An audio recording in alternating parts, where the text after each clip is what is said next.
lesson, you'll learn 5 steps to getting started on ukulele. So let's jump right into step number 1, which is how to hold the instrument.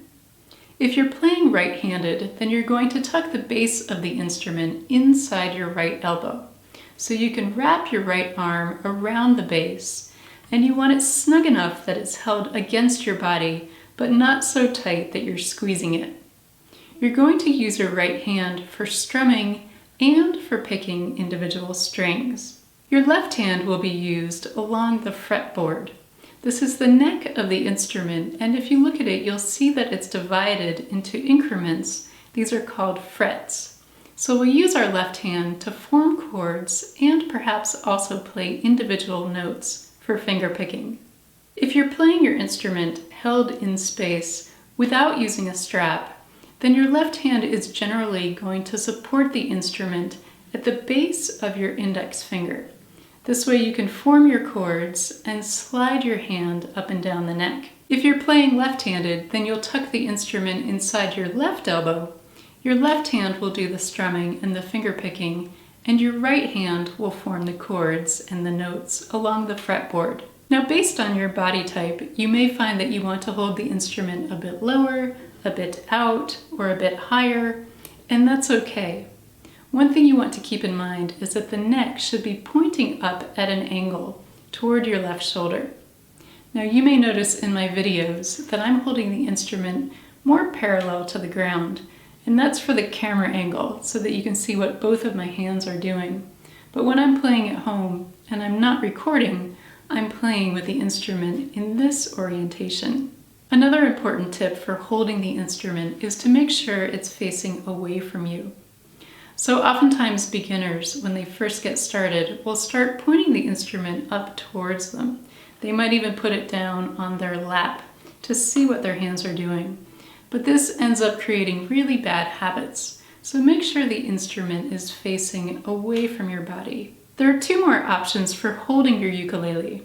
One is that some people prefer to play resting their instrument on their leg. So if I'm playing right-handed, I have the base of the instrument resting on my right thigh, and I still have the neck pointed up at an angle toward my left shoulder.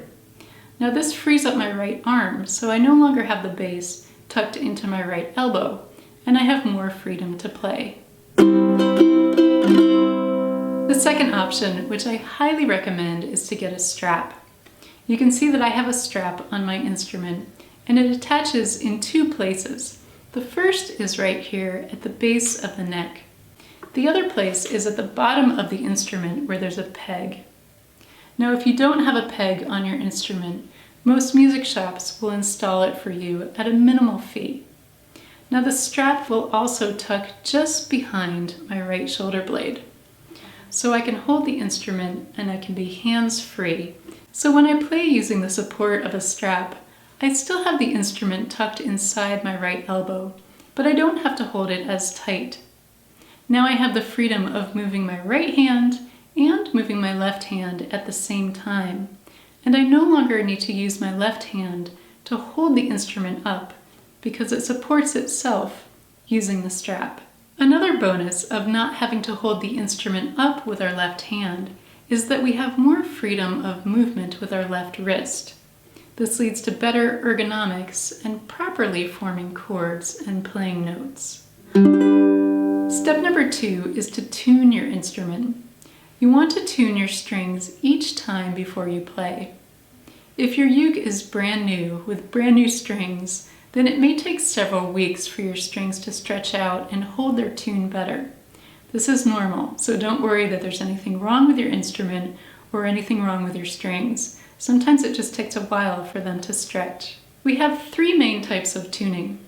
The first 2, for sopranos, concerts, and tenors, is G, C, E, A, from strings 4 down to 1, or the string closest to you down to the string closest to the floor. Now I'm using a low G string on this tenor. If you have a high G string, then your G will sound like this.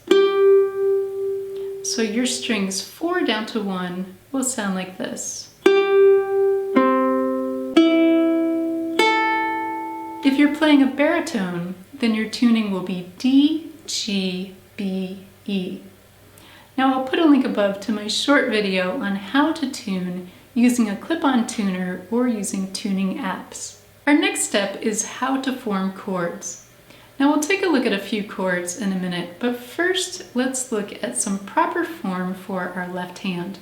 Now if we're playing right-handed, then we're forming chords with our left hand. And generally we're going to make a C shape.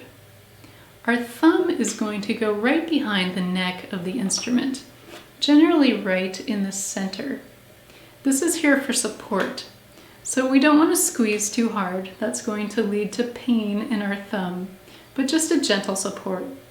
And as we form different chords up and down the neck, we can change the angle of our hand, we can move our elbow out. It's okay to move our hand at different angles and different directions to figure out what is most comfortable. But we generally want to maintain this C shape. It's also important to use the proper angle of your left hand fingers pressing against the strings. So you want as close to a 90-degree angle as possible. You don't want your fingers flat against the strings. You want a nice curve to your hand with this 90-degree angle being ideal. In order to get the best sound out of our chords using our left hand, we want to press against the string using the very tips of our fingers. So not the pads, but the tips.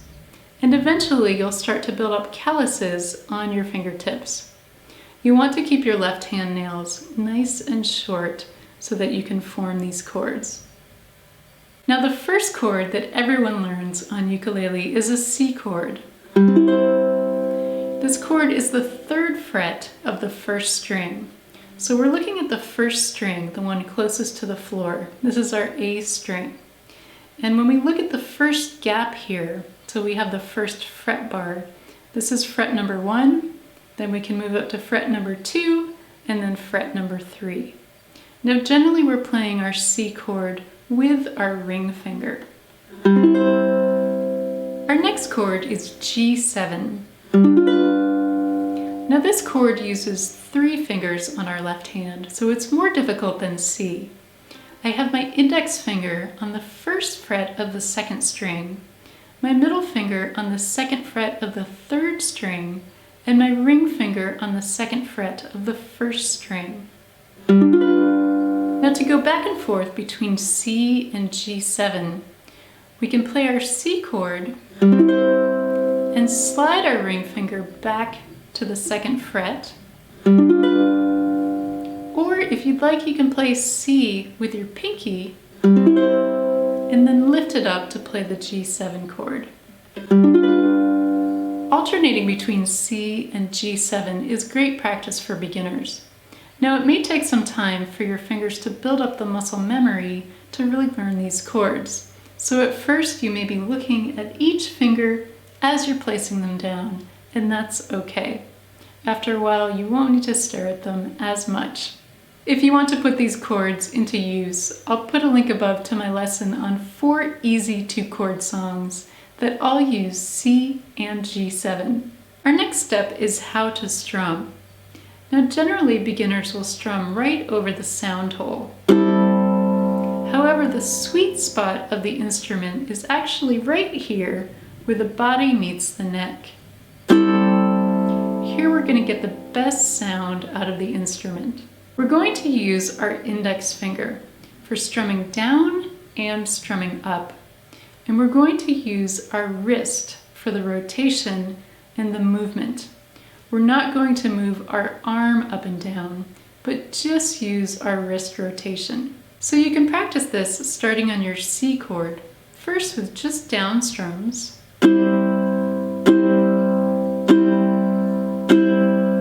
and then you can start adding in the up strums.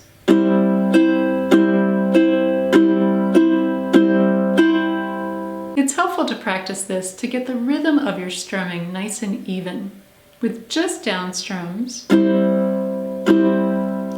with the up strums as well. Now ideally, when you strum, you'll hear all 4 strings played equally, as if you're playing one note. Now I'll put a link above to my lesson on how to strum any song, where you'll learn basic, easy beginning strumming patterns that can be applied to almost any song. And finally, this leads us into how to practice. The best tip I have for you is to practice in shorter, frequent sessions. So if you can find 5 minutes per day, you'll find that you improve more quickly than practicing for 1 hour once a week. With shorter daily sessions, you'll build up your endurance, and you'll also build the muscle memory in your left hand for forming chords. So if you can practice at least 5 minutes a day, that's a great way to get started. As you increase your practice sessions to 10, 20, maybe 30 minutes at a time, make sure that you pause to stretch and take a few deep breaths during these practice sessions. This helps to keep your body nice and relaxed and not get too tense while you're playing. So you can stretch your neck, your shoulders, your fingers, your wrists. You can shake out your wrists between songs. Make sure you do this a few times during your practice sessions to keep your body nice and relaxed. Another tip is to be patient with yourself.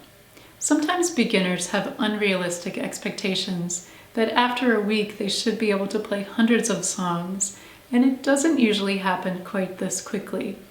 It can take time to develop your strumming technique and to be able to transition smoothly between chords. Building up the muscle memory in your left hand, playing with both hands at the same time, and adding in another layer of singing the lyrics can be a lot. So try and be patient, enjoy the journey, and with daily practice, you will see improvement. As far as where to go from here, check out my beginning series on fundamentals and techniques, as well as easy 2 and 3 chord songs for beginners. When you're feeling ready to move on and learn new songs and new chords, then check out my song tutorials. For most of these lessons, I start off with an easy strumming pattern that can be applied to the entire song. If you found this lesson helpful, please give it a thumbs up, and congratulations on getting started on ukulele. Here are 2 lessons to check out next. Have fun practicing, and thanks for watching.